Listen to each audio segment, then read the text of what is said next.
लिखते जाना है स्टूडेंट, फिर मैं समझा दूंगा।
देखिए, इसको थोड़ा सा कॉम्प्लेक्स मैंने क्यों बोला, बिकॉज यहाँ पे फिर कॉम्प्लेक्स में भी मैं सिंप्लीफाई करने की कोशिश कर रहा हूँ।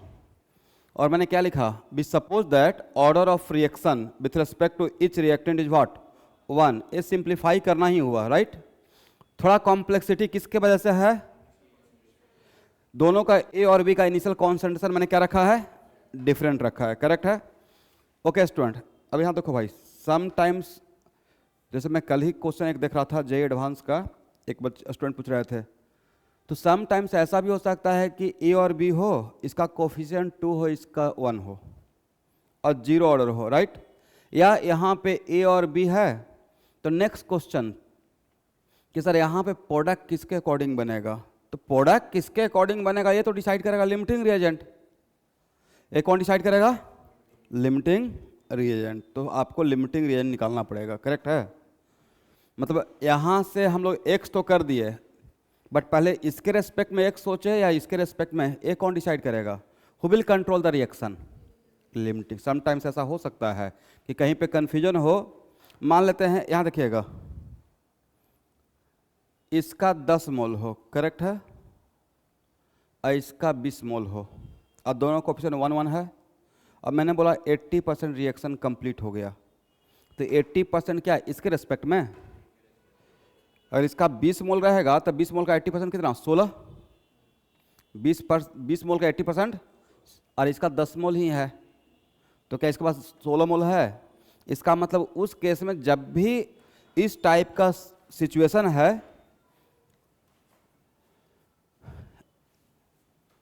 आप सिर्फ सुन लीजिए फिर लिख लीजिएगा। मैं आपका कल जो एक क्वेश्चन था उसी का मैं बात कर रहा हूँ कि समटाइम्स ऐसा हो सकता है कि ए और बी है और डिफरेंट अमाउंट है, तो उस टाइम पे लिमिटिंग रिएजेंट के अकॉर्डिंग परसेंटेज ऑफ कंप्लीशन होता है। किसके अकॉर्डिंग, यस, करेक्ट है ना।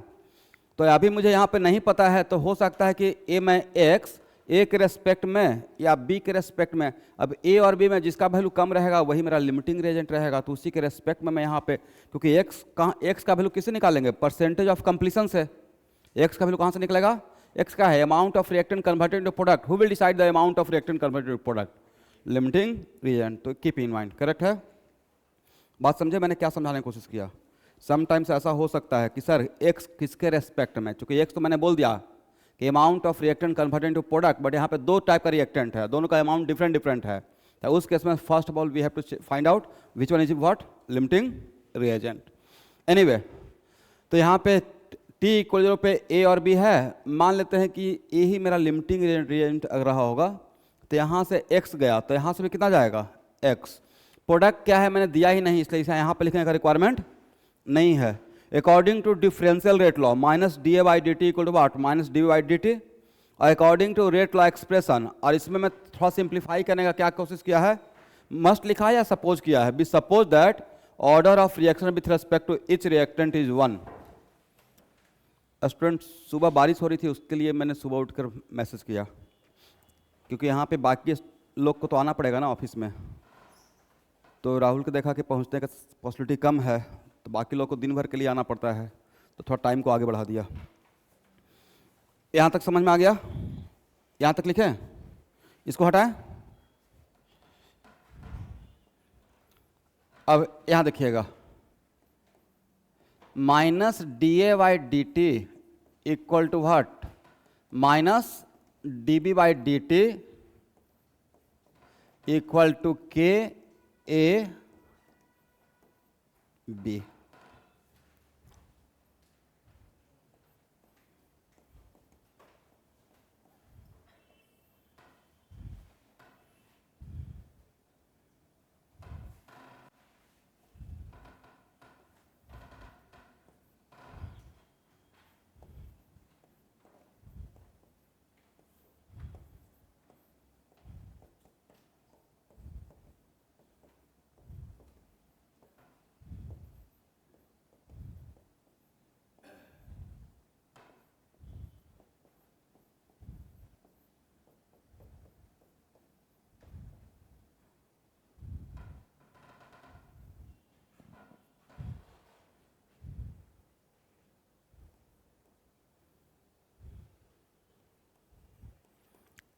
लिखते जाना है, मैं समझा दूंगा यहां से।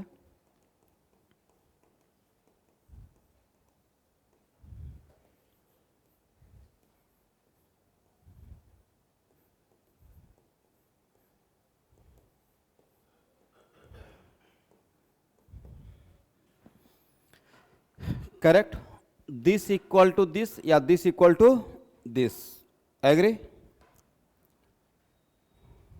मैंने यहां से स्टार्ट किया स्टूडेंट। पिछले क्लास में मैंने सेकेंड ऑर्डर का दो टाइप कवर कर लिया था। पहला था जिसमें only one type of reactant, और सेकेंड क्या था, two type of reactant, order of with respect to each reactant is one, but initial concentration of both reactant are same and coefficient are also same. Coefficient भी क्या करके रखा हूँ, 1 1। अब यहाँ पे थर्ड टाइप का, राइट, इसमें हम लोग टू टाइप का रिएक्टेंट है, बट एक सिंप्लीफिकेशन मैंने एक करके चला है यहाँ पे कि दोनों के रेस्पेक्ट में ऑर्डर ऑफ रिएक्शन कितना माने हैं, 1, बट कॉन्सेंट्रेशन क्या मान लिया है, इसके वजह से इसको थोड़ा कॉम्प्लेक्स नाम दे दिए।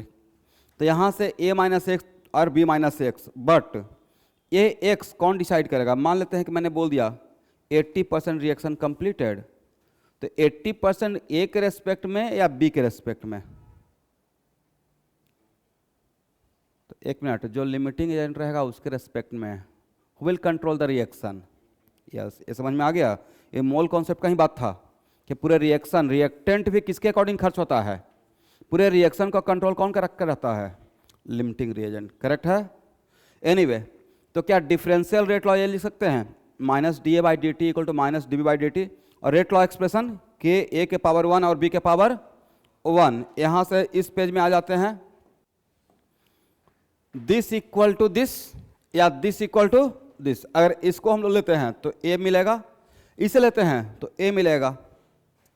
अब अगर इंटीग्रेशन करते हैं, ध्यान सुनो भाई, इंटीग्रेशन करने में एक मिनट यहां देखना है, क्या डिफिकल्टी है, क्या इंटीग्रेशन आपसे हो पाएगा, नहीं हो पाएगा। वजह, we are integrating with respect to A, but variable is A as well as B, agree. यहां पे करते हैं तो क्या आप बोलेंगे, we are integrating with respect to B, variable is A as well as B. तो यहां पे इंटीग्रेशन, क्योंकि ए और बी में कोई रिलेशन नहीं है, ए और बी में कोई रिलेशन नहीं है, तो हम लोग क्या करेंगे, ए इंटीग्रेशन, लिमिट भी ए का ही लेना था, लिमिट भी किसका लेंगे, ए का लेंगे। करेक्ट है, बट वेरिएबल क्या है, बी। सही है, इसको उठाएं, मतलब यहां से मेरा काम नहीं चलेगा।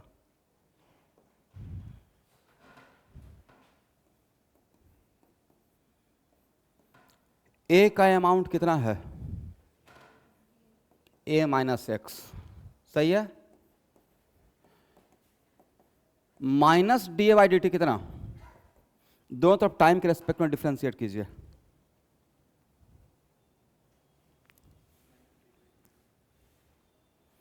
Minus D A by D T equal to लिख सकते हैं D x by D T.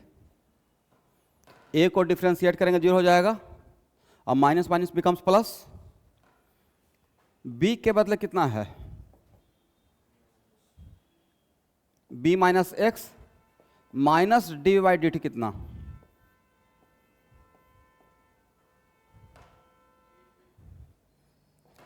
dxy dt। इसका मतलब एक बात तो समझ में आ गया, यहां देखिएगा कि minus D a y D T equal to d x Y D T और minus d y D T equal to what, d x Y D t, correct. अब यहां देखेंगे minus D a y D T equal to क्या था, के A के power 1 B के power 1। अब यहां पे एक क्वेश्चन नहीं करना है कि sir minus d y D t लिखे हैं, minus D a y D T और minus D b y D T equal ही है, दोनों के बदले क्या d x Y D t लिख सकते हैं, तो क्या इसके बदले पुट करते हैं D x Y D T और ए के बदले कितना, ए माइनस एक्स, अब बी के बदले कितना, B minus X, then D x by A minus X B minus X equal to what, K D T. अब तो इंटीग्रेशन हो सकता है,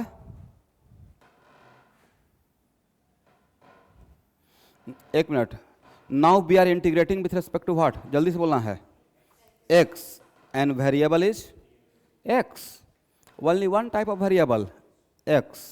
लिमिट किसका लेंगे, x का, और x क्या है, amount of reactant converted into product, तो 0 से x, t इक्वल 0 पे क्या है 0 और t इक्वल टू t पे क्या रहेगा, बोलो भाई पिछले क्लास में क्या इसका इंटीग्रेशन सिखाया हूं by method of partial fraction, क्या था इसका इंटीग्रेशन एवरीवन,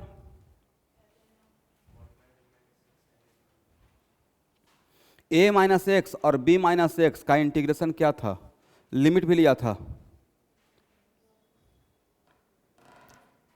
आफ्टर लिमिट इसका इंटीग्रेशन आपके पेज में होगा स्टूडेंट, क्या इतना था 1 by B minus a minus b था या b minus a, b minus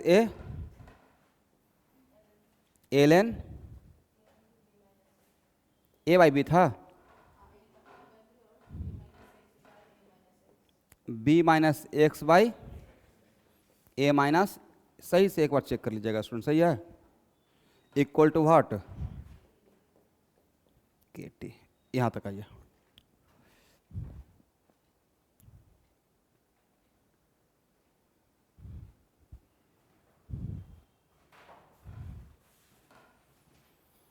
इसको हटाएं,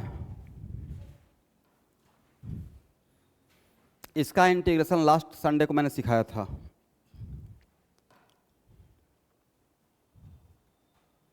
इसको हटाया जाए,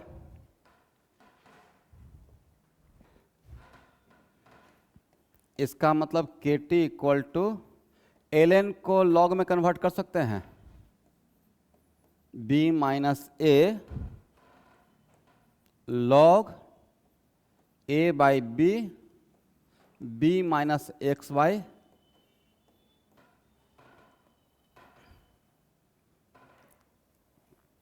मेडिकल के बच्चे डेरिवेशन पे ध्यान मत दीजिएगा, इस फार्मूला को डायरेक्ट याद कर लीजिएगा, ठीक है। बाकी डेरिवेशन जिनको समझ में आ गया है, एक किसके लिए है, किस टाइप का सेकंड ऑर्डर रिएक्शन के लिए है, वैसा सेकंड ऑर्डर रिएक्शन जिसमें दो रिएक्टेंट है, दोनों कोफिशिएंट 1 है, दोनों का इनिशियल कॉन्सेंट्रेशन डिफरेंट है, करेक्ट है, लेकिन दोनों के रेस्पेक्ट में ऑर्डर ऑफ रिएक्शन 1 है, और t इक्वल 0 पे a था b था, t इक्वल टू t पे a minus x and b minus x, इसके लिए a फार्मूला डेवलप हो गया, इसको रट जाना है शॉर्ट नोट्स में रखकर, ठीक है, बार बार डिराइव नहीं करना है। रटने का तरीका यहाँ देखो भाई, यहाँ पे b माइनस ए रहेगा तो उल्टा यहाँ पे क्या रहेगा, यहाँ पे b तो ऊपर में b माइनस एक्स, ये जो पहले रहेगा ऊपर रहेगा, मैं ऐसे करके रटा हुआ था इसको, ठीक है। आज से कितना दिन के बाद भी मुझसे पूछिएगा तो मैं बता दूंगा एग्जैक्ट यही फार्मूला, क्योंकि बार बार डेरिवेशन नहीं कर सकते हैं, तो इस फार्मूला को आज के बाद रट्टा मार जाना है। यहाँ पे हो जाएगा, ये समझ में आ गया,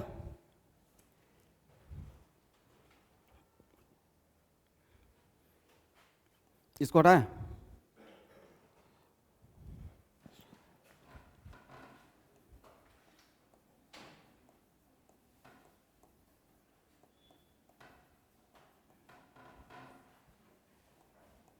डेफिनेशन बाद में दूंगा स्टूडेंट।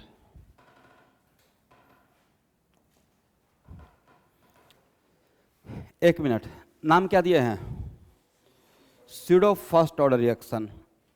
एक मिनट, ये जो लास्ट, कौन सा लास्ट जो मैंने सेकेंड ऑर्डर रिएक्शन लिया है, जिसका मैंने नाम क्या दिया, ये बहुत ज़्यादा कॉम्प्लेक्स है या थोड़ा सा कॉम्प्लेक्सिटी? बहुत ज़्यादा कॉम्प्लेक्स तो ये रहता कि ए और बी रहता, दोनों का कॉन्सेंट्रेशन डिफरेंट रहता, दोनों का कोफिशिएंट भी डिफरेंट रहता, और दोनों का ऑर्डर ऑफ रिएक्शन एक का हाफ रखते, दोनों दूसरा का 3/2 रखते, करते रहिए इंटीग्रेशन। मतलब होता इंटीग्रेशन तो सबका हो सकता है, बट हम लोग के रेंज से थोड़ा बाहर चला जाता है या बहुत कॉम्प्लेक्स है, तो वैसा नहीं पूछा जाएगा, वैसा बिल्कुल नहीं पूछा जाएगा। करेक्ट है? ओके। तो लास्ट केस में, लास्ट सेकेंड ऑर्डर रिएक्शन का मैं बात कर रहा हूं कि वैसा सेकेंड ऑर्डर रिएक्शन जिसमें 2 टाइप का रिएक्टेंट हो, दोनों का कोफिशिएंट 1 है, करेक्ट है, दोनों के रेस्पेक्ट में ऑर्डर ऑफ रिएक्शन 1 है, तो उसमें से अगर वन ऑफ द रिएक्टेंट अगर एक्सेस अमाउंट में है, क्या है, तो जो कम अमाउंट में है उसके रेस्पेक्ट में फर्स्ट ऑर्डर दिखता है, और जो एक्सेस अमाउंट में रहता है उसके रेस्पेक्ट में वो 0 ऑर्डर बन जाता है। तो वैसा सेकेंड ऑर्डर रिएक्शन जिसका रिजल्ट फर्स्ट ऑर्डर रिएक्शन के जैसा हो, किसके जैसा हो, फर्स्ट ऑर्डर रिएक्शन के जैसा, तो उसको आज के बाद हम लोग क्या बोलेंगे, स्यूडो फर्स्ट ऑर्डर। सर कैसे? ऐसे, यहां देखिएगा, A plus B converted into what? Product.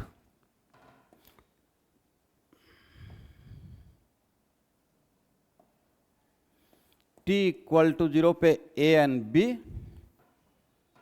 and T equal to T पे A minus X and B minus X। और अगर मैंने यहां पे सपोज कर लिया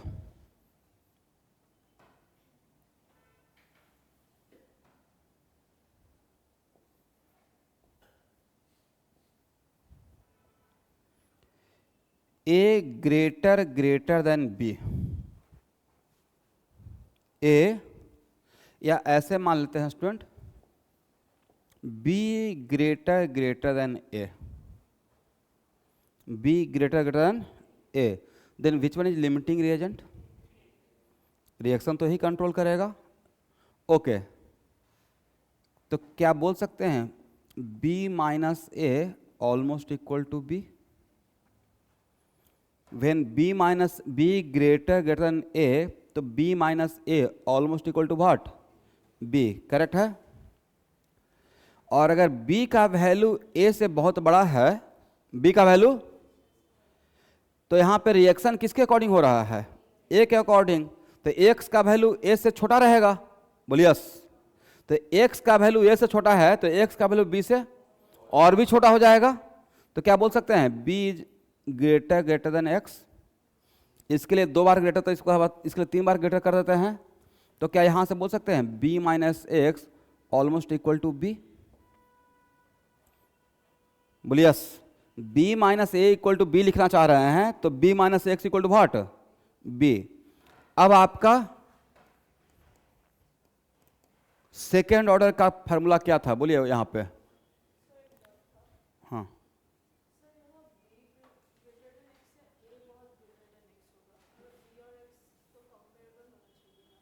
B और, एक मिनट, B और A में कौन बड़ा, B बड़ा है, रिएक्शन किसके अकॉर्डिंग होगा, तो इसके अकॉर्डिंग ही खर्च होगा X, A के अकॉर्डिंग, तो यहाँ से X गया, करेक्ट है, this one becomes main limiting reagent. अब समझ में आ गया, इसका मतलब क्वाइट ऑब्वियस है कि A X से बड़ा है, A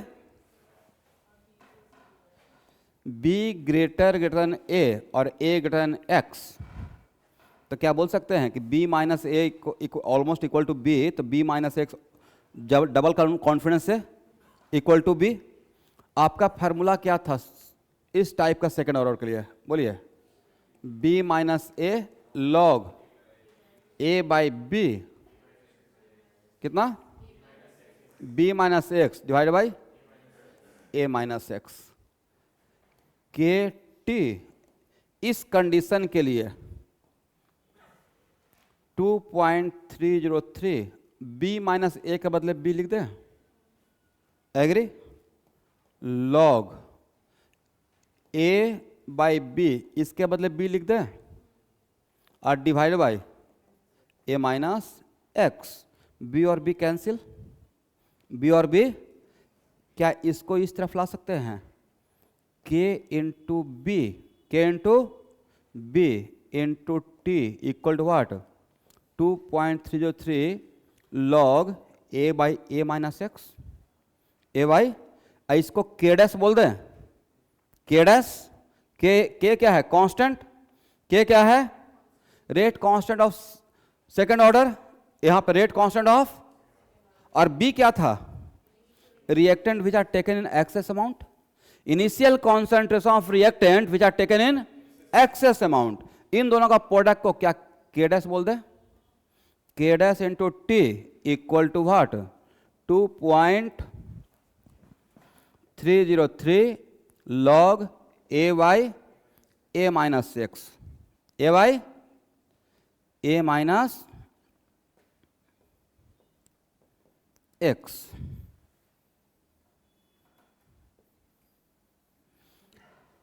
ए यहां रखना है, ए इक्वेशन किसका, फर्स्ट ऑर्डर का, और इसमें कौन बचा हुआ है,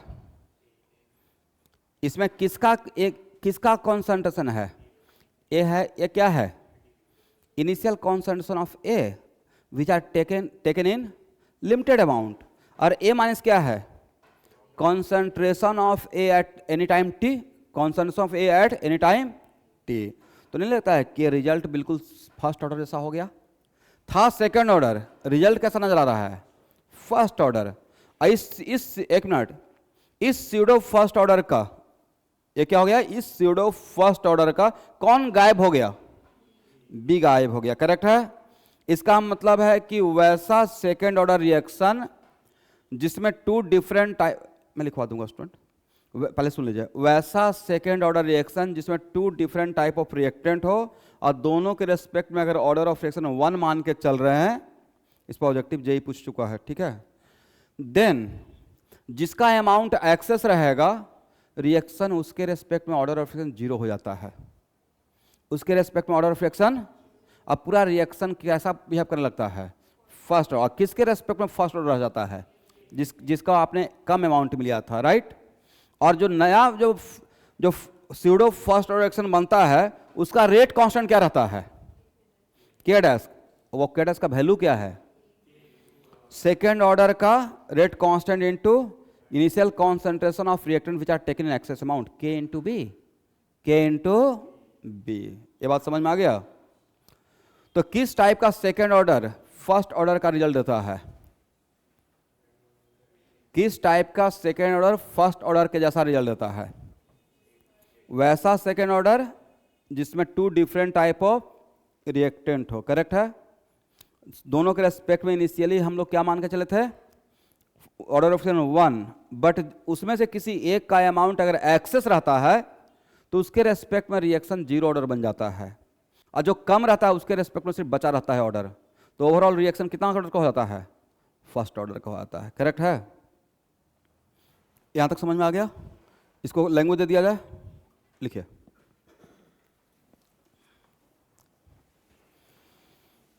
when one of the reactant is present in large excess amount, when one of the reactant present in, when one of the reactant present in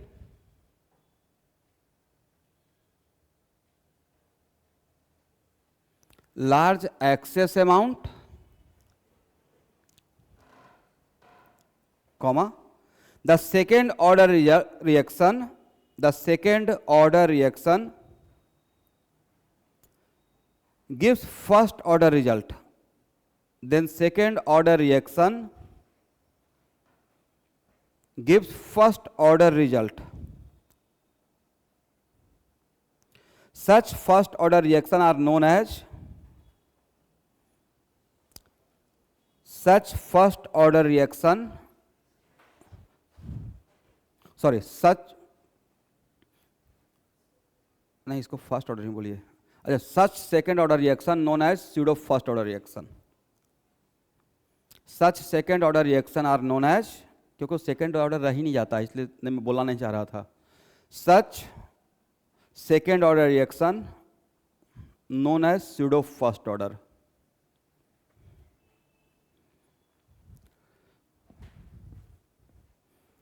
एक और point, in this type of reaction the reactant which are present in excess amount, in this type of reaction the reactant which are present in excess amount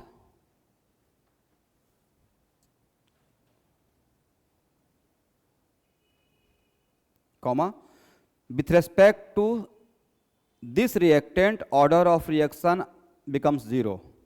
With respect to this reactant order of reaction becomes 0.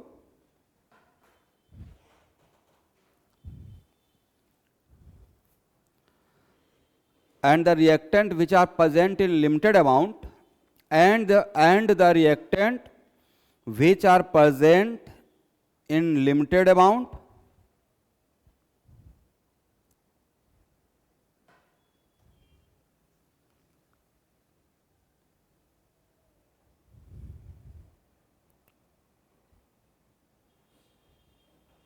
comma with respect to this reactant order of reaction becomes 1.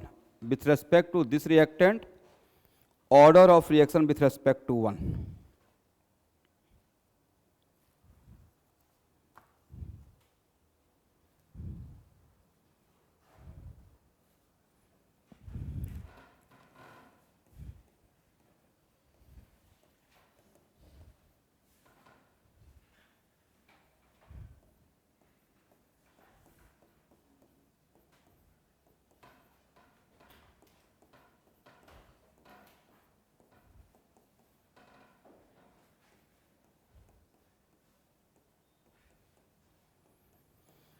यहाँ देखिए student, ध्यान से देखिएगा, यहाँ पे आपको ये reaction पढ़ाऊंगा ऑर्गेनिक केमिस्ट्री में, ठीक है।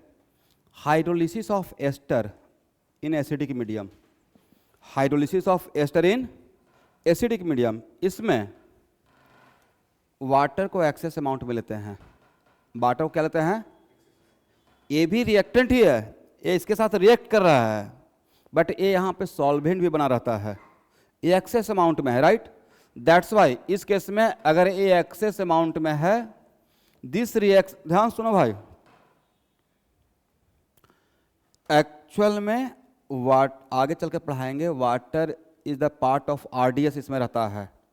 इसके मैकेनिज्म का नाम है SN-TH, not SN1 SN2, SN-TH। उसमें water is the part of RDS, water actually rate determining step का पार्ट रहता है, बट बिकॉज यहाँ पे एक्सेस अमाउंट में है, करेक्ट है, that's why this reaction looks like second order but actual में gives the result like first order. तो अगर एक्सेस अमाउंट में है तो किसके रेस्पेक्ट में जीरो ऑर्डर बन जाएगा? वाटर के रेस्पेक्ट में क्या बन जाएगा? जीरो ऑर्डर, और एस्टर के रेस्पेक्ट में क्या रहेगा? फर्स्ट ऑर्डर रहेगा, करेक्ट है। तो इसका मतलब है कि जब इसका हम लोग रेट लॉ एक्सप्रेशन लिखेंगे, this is the example of pseudo first order, लिख लीजिए, this is the example of के एंड एस्टर के पावर कितना रहेगा। और बिकॉज मुझे इसका मैकेनिज्म पता है कि आरडीएस में एस्टर रहता है, और आरडीएस में जो रहेगा उसी को देखकर हम लोग कोफिशिएंट लिखते हैं। फर्स्ट एग्जाम्पल है, second example,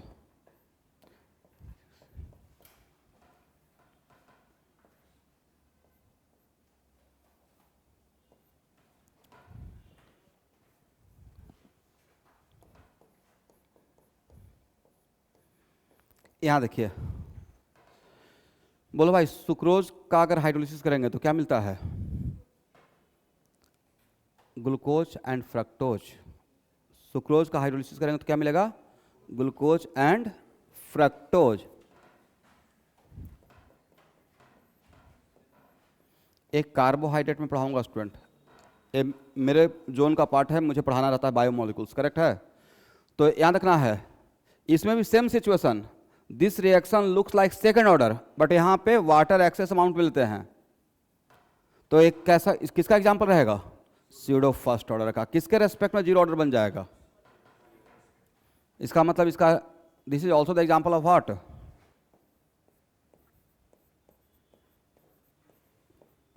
pseudo first order R equal to K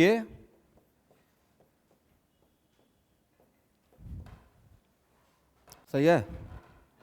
यहां पे मिलेगा ग्लूकोज एंड फ्रक्टोज।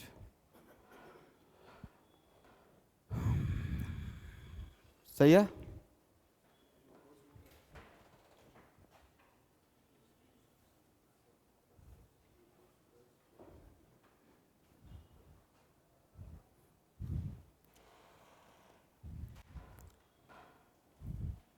इसको हटाए, हो गया, हटाया जाए। चलिए एक्सरसाइज 7 बनाइए।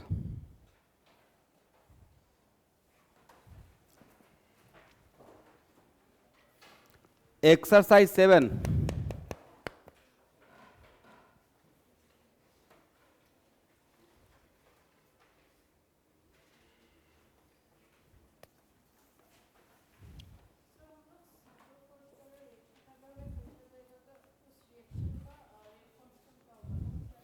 ओके यहां देखिए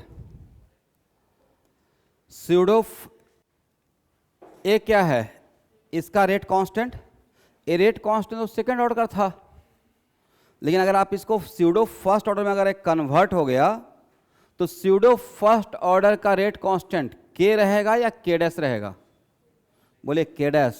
स्यूडो फर्स्ट ऑर्डर का रेट कांस्टेंट क्या रहेगा और के डैश क्या रहेगा, rate constant of second order and to what, concentration of reactant which are present in excess amount.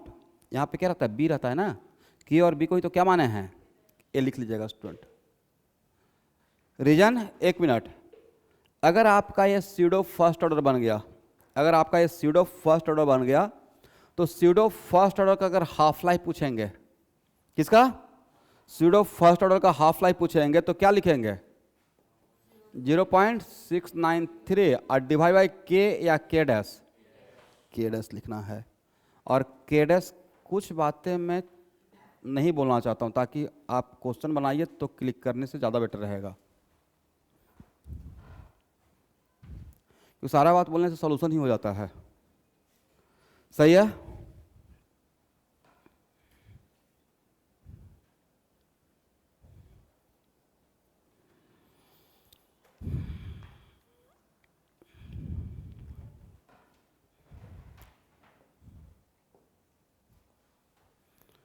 Okay everyone,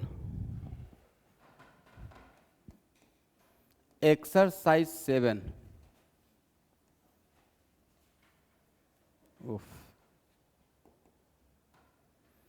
exercise 7 का क्वेश्चन नंबर 1,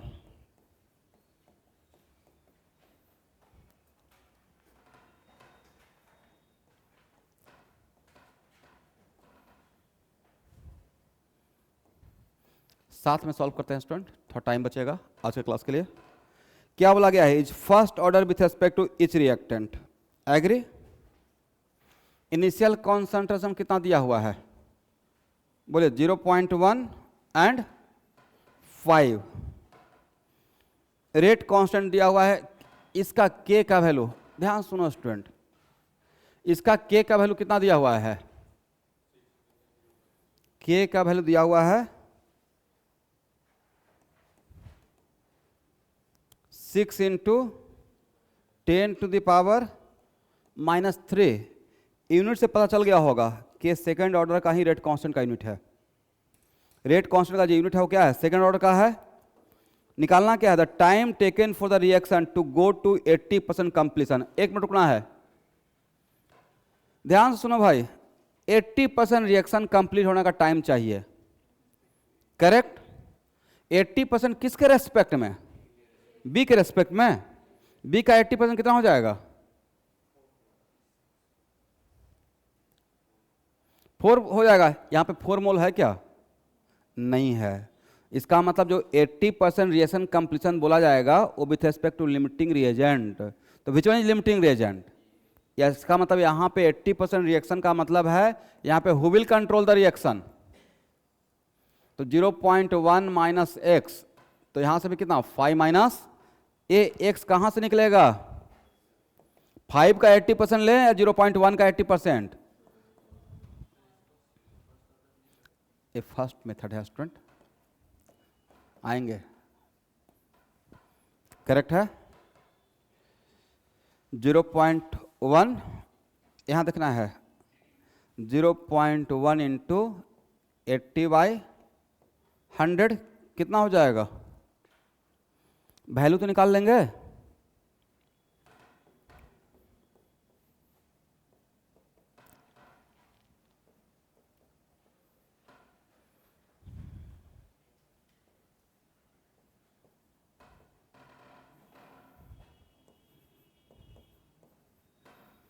इसको a मान लीजिए, ऐसे b मान लीजिए, b minus A log a by B, b minus x by A minus x, k T 80% equal to 2.303 log 5 minus 0.1 log 0.1 by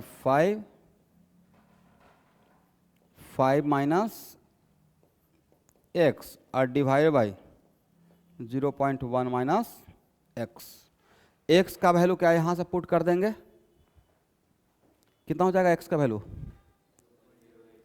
0.08, इसका मतलब K T 80% equal to 2.303 log 5 minus 0.1 0.1 5 minus 0 point कितना था student 0.08 divided by 5 by 0.1 minus 0.08, यहाँ से T 80% निकाल लेंगे, only unknown T 80%,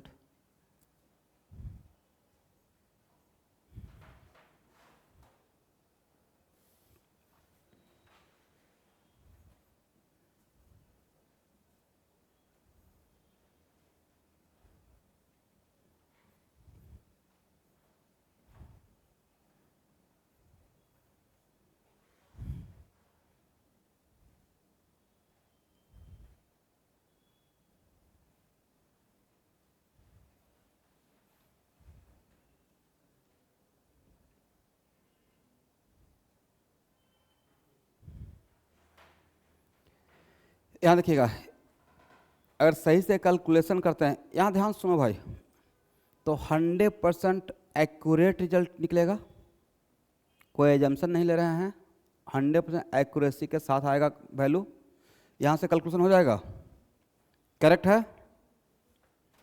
इसको हटाएं एवरीवन, कैलकुलेशन घर पे कर लीजिएगा। अब यहाँ देखिए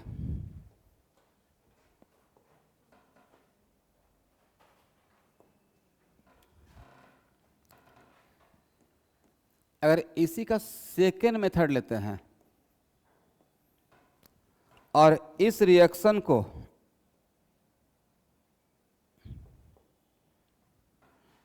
अगर स्यूडो फर्स्ट ऑर्डर मानना स्टार्ट करते हैं,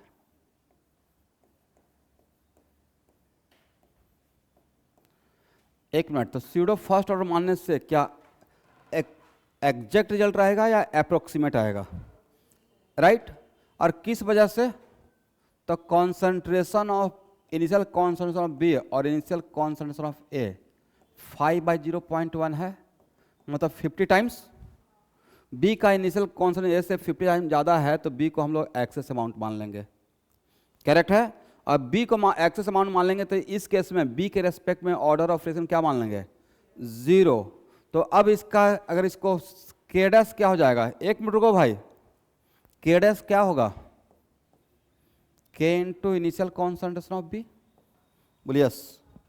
और के का वैल्यू पता है how much 6 into 10 to the power -3 और इंटू इनिशियल कितना 5, कितना हो जाएगा 30 इंटू 10 टू द पावर -3। सही है। तो अब यहां पे क्या लिखेंगे, k dash T equal to 2.303 log कितना a by a minus X. तो k dash T equal to 2.303 log. अब 1 मिनट यहां रुकिएगा। अब यहां पे मुझे इससे मतलब है क्या, क्या ऐसे नहीं लिख सकते हैं 2.303 लॉग 1 बाई 1 माइनस 0.8। जब इसको फर्स्ट ऑर्डर मान ही लिए हैं तो हम लोग यहाँ पे एक्स का वैल्यू पुट करेंगे तो एक्स में ए रहेगा, ए और ए आपस में कैंसिल हो जाएगा। तो looks like 1 minus F 1 by 1 minus F कर देंगे। तो यहाँ से क्या हो जाएगा, इसका 80% equal to log 2.33 1 by 1 minus 0.8। यहाँ से t 80% कैलकुलेट कर लीजिएगा। तो 2.303 बाई के डैश लॉग कितना स्टूडेंट, ए वैल्यू कितना 0.2, 1 बाई 0.2 कितना लॉग 5, और लॉग 5 का वैल्यू दिया हुआ है। यहाँ से t 80 इसका वैल्यू निकालिए तो कितना आता है 2.303 के डैश का value 30 into 10 to the power -3 और log 5 का वैल्यू कितना 0.7। कैलकुलेशन कीजिए तो स्टूडेंट आंसर कितना आता है, एग्जैक्ट इतना ही आ गया क्या, 0.2 का फर्क है राइट। तो होना भी चाहिए था, फर्क क्यों होना चाहिए था, ये एग्जैक्ट आंसर है या अप्रोक्सीमेट आंसर है, अप्रोक्सीमेट आंसर है। तो 1 मिनट इस टाइप ऑफ क्वेश्चन में ध्यान से सुनिएगा स्टूडेंट, जहां पे ऐसा सेकेंड ऑर्डर, ध्यान से सुनो भाई फर्स्ट बेंच, वैसा सेकेंड ऑर्डर रिएक्शन जिसमें सेकेंड ऑर्डर रिएक्शन तो है क्वेश्चन के अकॉर्डिंग मेंशन है, पर किसी एक रिएक्टर का कॉन्सेंट्रेशन दूसरे के 50 टाइम्स 100 टाइम्स अगर ज़्यादा है तो आप उसको approximately first order pseudo first order मानकर भी बना सकते हैं। बट आंसर एग्जैक्ट नहीं आएगा, थोड़ा सा उससे स्लाइटली डिफर करेगा। ठीक है,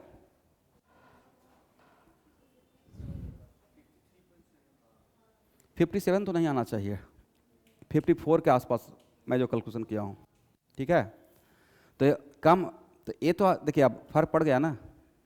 तो इसमें आप आंसर में सपोज आपने स्यूडो फर्स्ट ऑर्डर माना, देखिए सीधा यहाँ पे बोर्ड पे काम करने से फ़ायदा क्या है, आपने स्यूडो फर्स्ट ऑर्डर माना, आपको ऑप्शन अगर मैच नहीं कर रहा है एग्जाम में तो क्लिक तो करेगा कि तो अप्रोक्सीमेट मेथड था, तब क्लिक करके फिर एग्जैक्ट मेथड पे आ जाइएगा। ये बात समझ में आया। इसका मतलब है कि शॉर्टकट तो रटेंगे ही, अब 1000 टाइम्स अगर डिफर करेगा 100 टाइम्स 500 टाइम्स ऑलमोस्ट बराबर हो जाएगा, बट 50 टाइम्स है तो बहुत ज़्यादा एक्सेस नहीं है।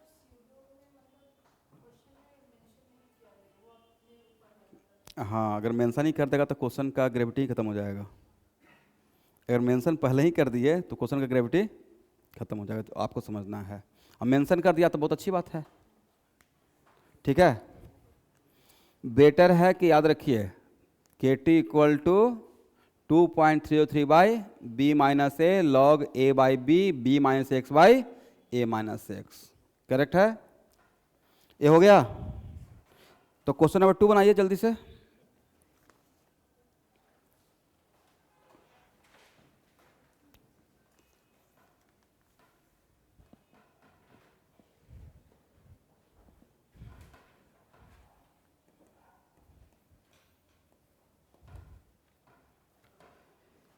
A certain reaction A plus B converted into products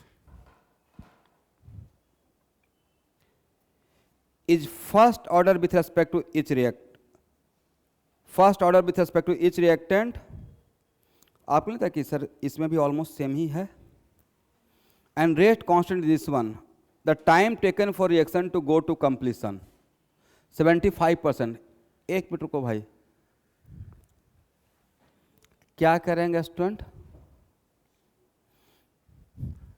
नहीं, सबसे पहले तो ए करेंगे ना, T 75% equal to what? 2.03 B minus A log, बोलिए, A by B, B minus x by X का वैल्यू किसका? 75%।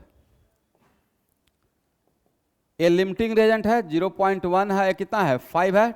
T इक्वल टू 0 पे, T इक्वल टू T पे 0, ये जो x रहेगा वो 5 का 80% या 0.1 का 80%? 0.1 का 75%, 75% ना, राइट? अब यहाँ से इसमें x b का वैल्यू पता है, a का वैल्यू पता है, x का वैल्यू पुट कर दीजिए, तो यहाँ से क्या निकल जाएगा?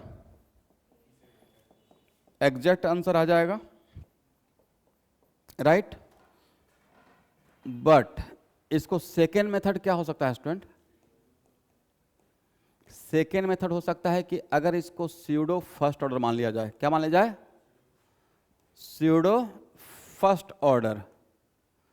तो के डैश कितना रहेगा? सेकेंड ऑर्डर का rate constant into excess concentration initially, कितना?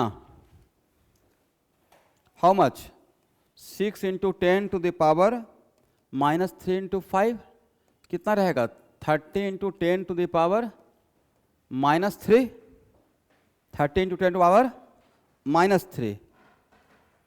और अगर इसको स्यूडो फर्स्ट ऑर्डर मान रहे हैं तो T 75% को क्या बोल सकते हैं? 2T half. T 75% कितना होता है? 2 हाफ लाइफ के बराबर। एक शॉर्टकट ट्रिक देखे थे ना, T 75% कितना हाफ लाइफ के बराबर? फर्स्ट ऑर्डर में 2 हाफ लाइफ के बराबर। तो 2 इंटू 0.693 डिवाइडेड बाई के डैश, इसको पुट करके देखिए तो आंसर आता है, इसके साथ आ जाता है आंसर, राइट? तो हालांकि वो भी आंसर है, ऑप्शन में वही आंसर है, बट यहाँ से एग्जैक्ट मिलेगा। यहाँ से जो आंसर है वो क्या है? अप्रोक्सीमेट है, करेक्ट है?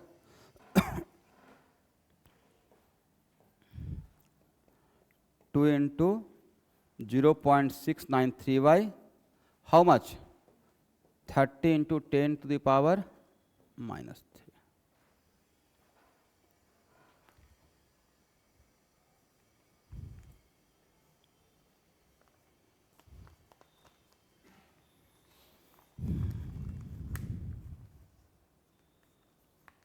यहां तक हो गया। थर्ड क्वेश्चन आप लोग खुद बनाइए, इसमें कैलकुलेशन नहीं है।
एक मिनट, इथेनॉल के लिए क्या बोला गया स्टूडेंट?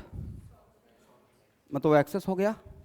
इसका this second order reaction we have like first order, तो इसका किसके रेस्पेक्ट में फर्स्ट ऑर्डर और किसके रेस्पेक्ट में जीरो ऑर्डर, और एसिटिक एनहाइड्राइड के रेस्पेक्ट में, तो करेक्ट रेट लॉस ऑप्शन क्या रहेगा, सी रहेगा। ठीक है, क्या बोले,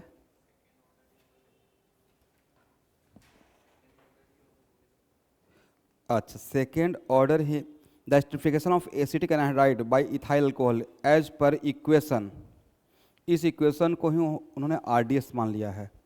ऐसे मुझे पता है कि ये जो दिया हुआ है ये आरडीएस ही दिया हुआ है। तो आप ऑर्गेनिक केमिस्ट्री पढ़ेंगे तो आपको भी पता चल जाएगा।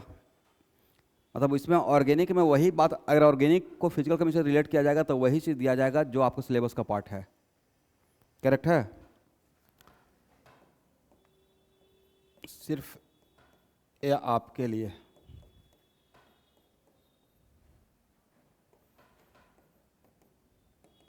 इसको किसी को नहीं लिखना है,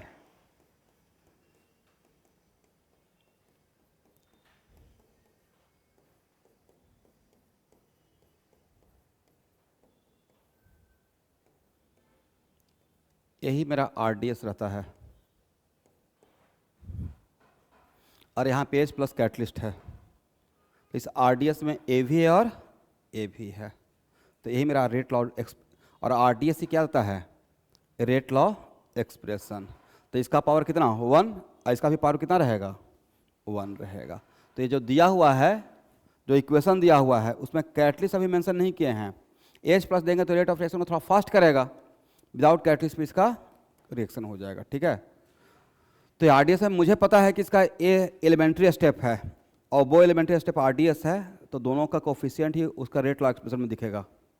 करेक्ट है, इसलिए सेकंड ऑर्डर।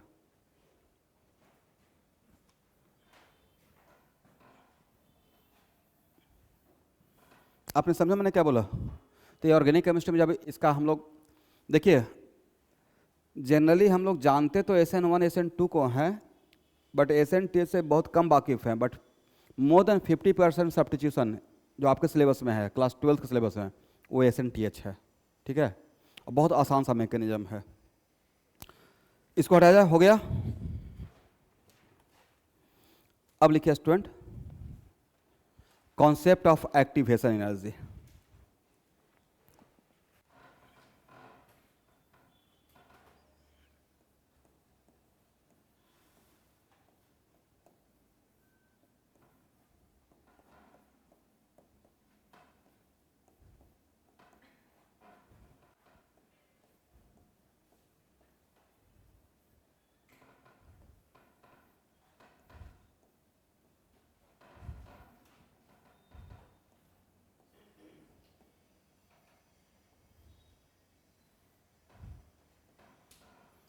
पॉइंट बनाइएगा।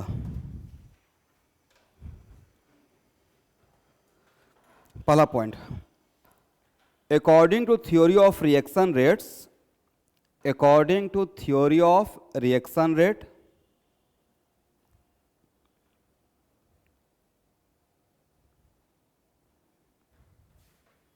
फिर ऐसे कर दीजिए, for a chemical reaction to take place, for a chemical reaction to takes place, reactant molecules must collide, reactant molecules must make collisions, ऐसे लिखेगा, reactant molecules must make collisions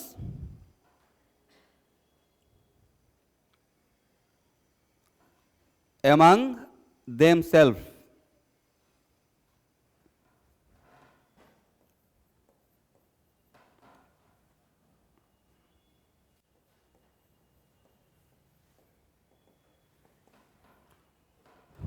full stop.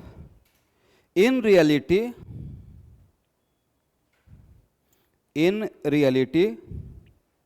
only a fraction of collisions are responsible for, in reality only a fraction of collisions are responsible for the formation of products.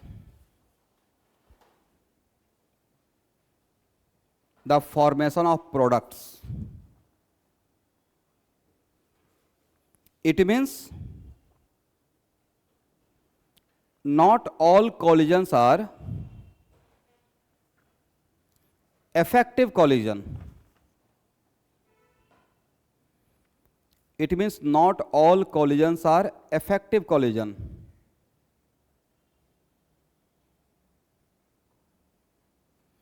Some collisions are effective and some are ineffective.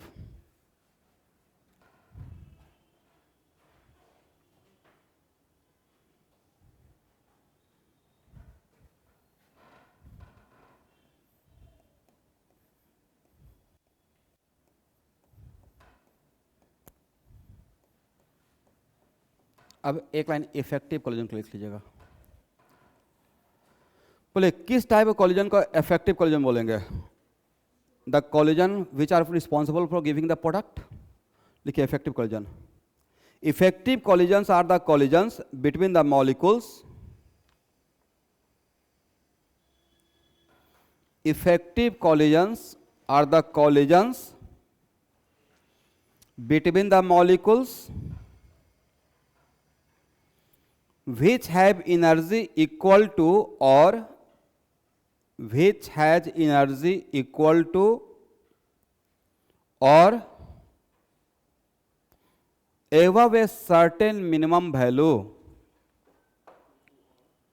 above or equal to certain minimum value.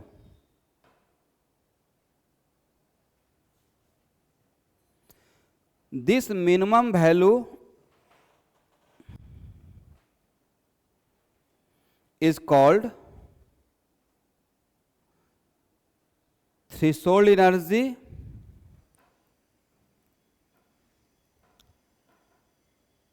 or activation energy. This minimum value is called, अभी threshold energy ही लिखिए। This minimum value is called threshold energy. मैं graph से समझा दूंगा, ठीक है? Ineffective collision एक line लिखिएगा। इसको तो एक लाइन लिख लेंगे। किस टाइप ऑफ कॉलिजन को बोलेंगे ineffective collision? The collisions which are not responsible for giving the product, the collisions which are not responsible for giving the product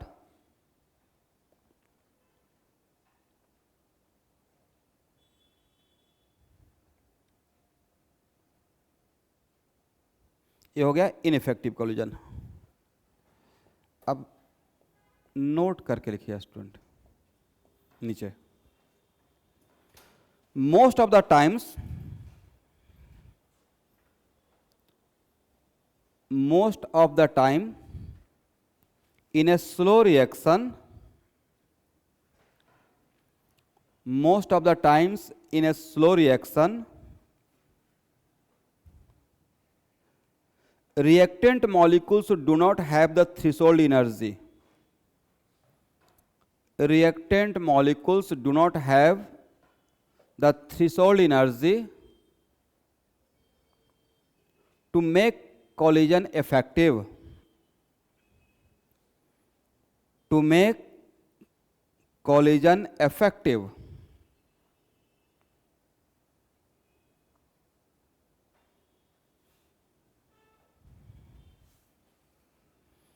It means to bring about the chemical reaction. It means to bring about the chemical reaction. Additional energy required. Additional energy required for the reactant molecules. Additional energy required for the reactant molecules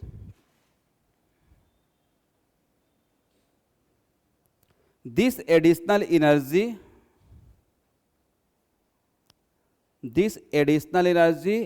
which is absorbed by molecules,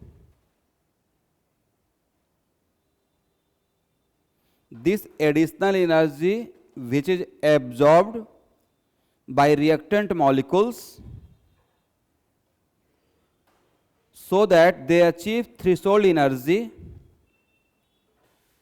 so that they achieve threshold energy are called energy of activation, are called energy of activation or activation energy,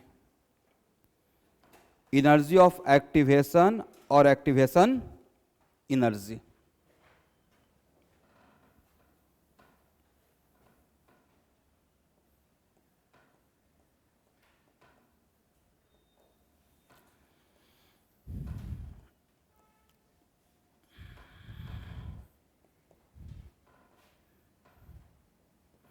यहाँ देखिए, collision दो type का हो गया student.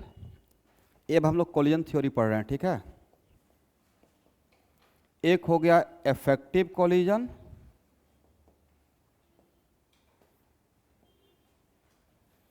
और एक हो गया है इनइफेक्टिव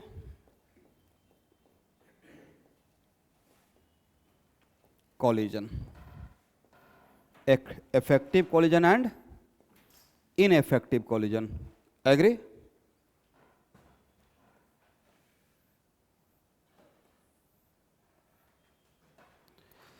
अब यहां देखना है एवरीवन,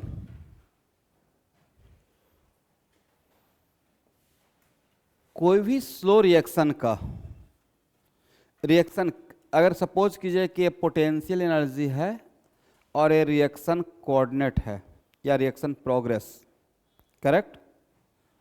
तो किसी भी स्लो रिएक्शन का रिएक्शन क्या डायरेक्टली प्रोडक्ट में कन्वर्ट होता है या उसको एक एनर्जी बैरियर क्रॉस करना पड़ता है? एनर्जी बैरियर क्रॉस करना पड़ेगा, और ये है मेरा एनर्जी बैरियर, और यहाँ से यहाँ के बीच में ये जो मिनिमम एनर्जी चाहिए, राइट, उसको हम लोग क्या बोलते हैं? Threshold energy. क्या बोलेंगे?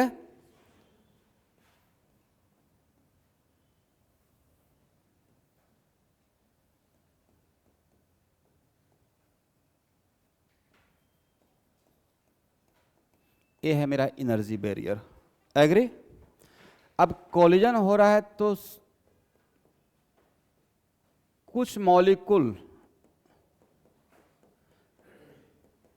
एनर्जी बैरियर के ऊपर है और कुछ मॉलिक्यूल एनर्जी बैरियर के, जो एनर्जी बैरियर के नीचे रह गया, जो एनर्जी बैरियर के नीचे रहेगा उसका कोलिजन इनइफेक्टिव में काउंट होगा और प्रोडक्ट में कन्वर्ट, और जो एनर्जी बैरियर को क्रॉस कर गया, जो एनर्जी बैरियर को क्रॉस कर गया तो उसको क्या बोलेंगे? इफेक्टिव, प्रोडक्ट में कन्वर्ट होगा। एक मिनट को स्टूडेंट, बट समटाइम्स मॉलिक्यूल को इतना, इसमें समटाइम्स ऐसा होता है कि बहुत वेरी फ्यू मॉलिक्यूल्स, इसका मतलब ऑलमोस्ट थ्रेशोल्ड, कुछ कोलिजन हो रहा है बट ऑलमोस्ट सारा का सारा इसके नीचे है, तो उस टाइम पे हम लोग आउटसाइड से थ्रेशोल्ड एनर्जी को अचीव करने के लिए एनर्जी, एडिशनल एनर्जी देते हैं। मतलब रिएक्शन स्टार्ट ही नहीं हो रहा है, एक भी मॉलिक्यूल इस एनर्जी बैरियर को क्रॉस नहीं कर रहा है, तो उस टाइम पे हम लोग क्या देंगे? वहाँ एक्टिवेट करेंगे, राइट? और एक्टिवेशन एनर्जी देने का मतलब ये नहीं हुआ कि एक्टिवेशन एनर्जी आपने सप्लाई कर दिया तो सारा का सारा 100% क्रॉस कर जाएगा। एक्टिवेशन एनर्जी देने के बाद भी अभी भी क्या रहेगा? कुछ थ्रेशोल्ड एनर्जी बैरियर, कुछ एनर्जी बैरियर को क्रॉस करेगा और कुछ एनर्जी बैरियर को क्रॉस नहीं करेगा। ये मतलब नहीं हुआ कि 100% क्रॉस कर जाएगा। अब आपने लाइफ का मिशन ही बना लिया कि 100 में रिएक्शन करवा ही देना है। सर 5000 डिग्री कर देंगे, कितना कर देंगे? इतना स्पीड रहेगा कि क्रॉस कर जाएगा, वो अलग मुद्दा है। बट लैब में 5000 डिग्री पे आप काम करते हो क्या? लैब में 5000 डिग्री रहता है? नहीं रहता है। बहुत रहेगा तो क्या करेंगे? आप बर्नर से इसको गर्म करेंगे। हम लोग डे टू डे लाइफ का रिएक्शन का बात कर रहे हैं, करेक्ट है? इसका मतलब है कि अगर सपोज कीजिए कि कोई रिएक्शन आपने स्टार्ट किया, अब प्रोडक्ट नहीं बन रहा है, इसका मतलब मॉलिक्यूल के पास एक्चुअली कुछ भी मॉलिक्यूल के पास, नॉट ए सिंगल मॉलिक्यूल्स के पास इस एनर्जी बैरियर को क्रॉस करने का एनर्जी है, तो उस टाइम पे हम लोग एक्स्ट्रा एनर्जी प्रोवाइड करते हैं। और जो किस काम के आता है, एनर्जी बैरियर को क्रॉस करने के लिए। और उस एनर्जी बैरियर का नाम क्या दिया गया है, रिएक्टेंट से हम लोग मेजर करते हैं। रिएक्टेंट है, प्रोडक्ट है, तो रिएक्टेंट से इस एनर्जी बैरियर तक जितना मिनिमम चाहिए उसका नाम क्या बोला गया है, एक्टिवेशन एनर्जी। अब एक मिनट रुकिए, ये ग्राफ समझ में आ गया स्टूडेंट? इसका मतलब रिएक्टेंट से लेकर यहां तक के लिए हम लोग क्या बोलेंगे, एक्टिवेशन।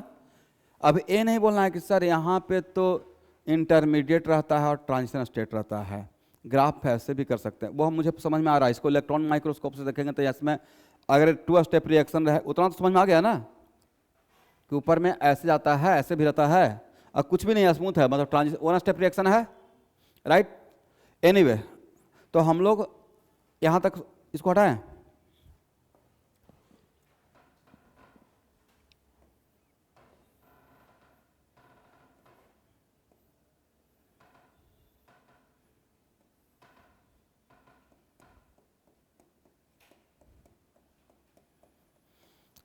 एक मिनट ध्यान सुनना है स्टूडेंट। मान लेते हैं, एक मिनट यहाँ ध्यान सुनिएगा स्टूडेंट। सपोज कीजिए कि collision frequency, what is the meaning of collision frequency, total collision पर सेकेंड, बोलिए। कॉलिजन फ्रीक्वेंसी सपोज कीजिए कि 1000 है, कितना है, मतलब 1000 कॉलिजन पर सेकेंड हो रहा है, उसमें से 700 कॉलिजन इफेक्टिव है।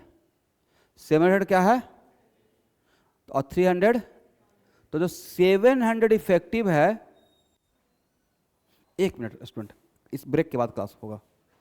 जो 700 इफेक्टिव है उसी को आगे चलकर के बोलूंगा, क्या बोलेंगे, रेट कांस्टेंट। तो रेट कांस्टेंट क्या था बताए थे ना, इंट्रिंसिक, राइट। रेट कांस्टेंट कुछ और नहीं है, वो है number of effective collision per unit time. क्या है, number of effective collision per unit time. Agree? तो एक्चुअल में अब सपोज कीजिए कि मुझे आपको अभी 700 कॉलिजन इफेक्टिव है आफ्टर सब, करेक्ट। अब इसमें 2 बात हो सकता है। अब बोलो भाई कि आपको 700 से 900 करना है, क्या कर सकते हैं?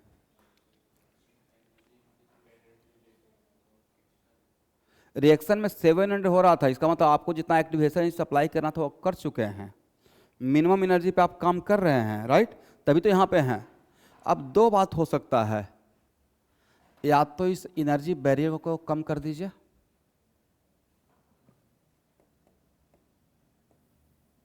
बोलिए यस। तो अभी जो ये सब कॉलिजन इनइफेक्टिव बना हुआ था, अब इस एनर्जी बैरियर को ही आपने कम कर दिया तो इफेक्टिव बन जाएगा। ये कुछ ऐसा है कि सपोज कीजिए कि कोई वैकेंसी निकला है, उसमें 1000 बच्चों को लेना है, करेक्ट है।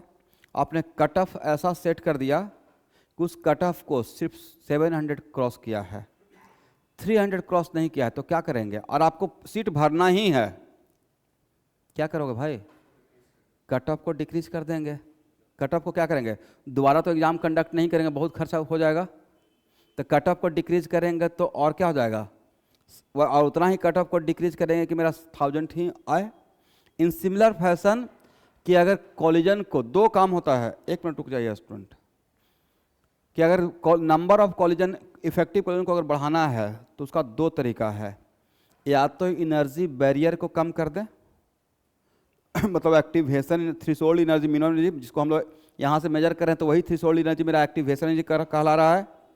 एनर्जी बैरियर को कम करने का काम करेगा कैटलिस्ट। कौन काम करेगा? कैटलिस्ट। अगर उसमें कैटलिस्ट डाल दें, इसका मतलब एनर्जी बैरियर कम हो गया, तो प्रोडक्ट बनने का चांस ज़्यादा हो गया, रेट ऑफ रिएक्शन फास्ट हो गया। तो प्रोडक्ट पर यूनिट टाइम अगर ज़्यादा बन रहा है तो उसी को हम लोग क्या बोल रहे हैं, रिएक्शन बिकम्स फास्ट, राइट। या दूसरी बात है कि एनर्जी बैरियर जहाँ पे है वहीं पे सेट करके रखें, टेम्परेचर बढ़ाना स्टार्ट कर दें, एक्टिवेशन जी नहीं भाई, टेम्परेचर। तो कैटलिस्ट की वजह से क्या कम होता है? Energy barrier, activation energy. और टेम्परेचर बढ़ा रहे हैं बैरियर यहीं पे रखेंगे, टेम्परेचर बढ़ा रहे हैं, तो आउटसाइड से आप हीट दे रहे हो और आउटसाइड से अगर एनर्जी सप्लाई करेंगे देन व्हाट, स्पीड बढ़ेगा, मोमेंटम बढ़ेगा, कोलिजन बिकम्स इफेक्टिव। तो जो यहाँ है उछल कर यहाँ चला जाएगा और प्रोडक्ट में कन्वर्ट होगा। इसका मतलब है कि नंबर ऑफ इफेक्टिव कोलिजन बढ़ाने का कितना तरीका, 2 तरीका। पहला बाय यूजिंग कैटलिस्ट, और कैटलिस्ट यूज करने से एक्टिवेशन एनर्जी कम होगा तो मिनिमम एनर्जी का रिक्वायरमेंट कम होगा। दूसरा by increasing the temperature. 1 minute, temperature बढ़ाने से मतलब के का वैल्यू बढ़ता है, बोलिए यस। के क्या था, इफेक्टिव कोलिजन, रेट कांस्टेंट तो था ही, बट वो अंदर की बात है, कोई है क्या, इफेक्टिव कोलिजन है। या टेम्परेचर बढ़ाने से इफेक्टिव कोलिजन बढ़ेगा, या कैटलिस्ट यूज करने से भी इफेक्टिव कोलिजन बढ़ेगा। करेक्ट है, कैटलिस्ट यूज करने से एनर्जी बैरियर कम हो गया तो जो इनइफेक्टिव था वो इफेक्टिव में काउंट होने लगेगा, और टेम्परेचर बढ़ाते हैं तो एनर्जी बैरियर जहां सेट है वहीं पे है बट इसको क्रॉस कर जाता है। तो इसको 3 तरीके से पढ़ सकते हैं। पहला, activation energy is keeping constant and by change of temperature. दूसरा, temperature is keeping constant by use of catalyst. और थर्ड क्या रहेगा, more and more generalize, catalyst भी यूज कर रहे हैं और टेम्परेचर भी चेंज कर रहे हैं, कैटलिस्ट भी यूज कर रहे हैं, और इसको 3 तरीके से हम लोग एनालिसिस कर सकते हैं। समझ में आ गया किसका क्या रोल है। कैटलिस्ट यूज करने से क्या होता है, एक्टिवेशन ये कम होता है, राइट। तो जो इनइफेक्टिव कोलिजन था वो भी किस में काउंट होने लगता है, इफेक्टिव। टेम्परेचर बढ़ाते हैं और कैटलिस्ट यूज नहीं करते हैं तो क्या होता है, एनर्जी बैरियर जितना है उतना ही रहेगा, मतलब एक्टिवेशन जी वही रहता है जो पहले वाला है, बट इफेक्टिव जो इनइफेक्टिव था उसका मॉलिक्यूलर एनर्जी गेन करके उसी एक्टिवेशन एनर्जी को क्रॉस करता है, उसी थ्रेशोल्ड एनर्जी को क्रॉस करता है। सही है। तो आज का क्लास 15 मिनट का ब्रेक लीजिएगा, मैं 10:30 में इन करूंगा। आज केमिकल काइंड का क्लास थोड़ा कम रखते हैं, कोऑर्डिनेशन कंपाउंड क्लास थोड़ा ज़्यादा रखते हैं, ठीक है। 10:30 से पहले सब लोग आ जाइएगा।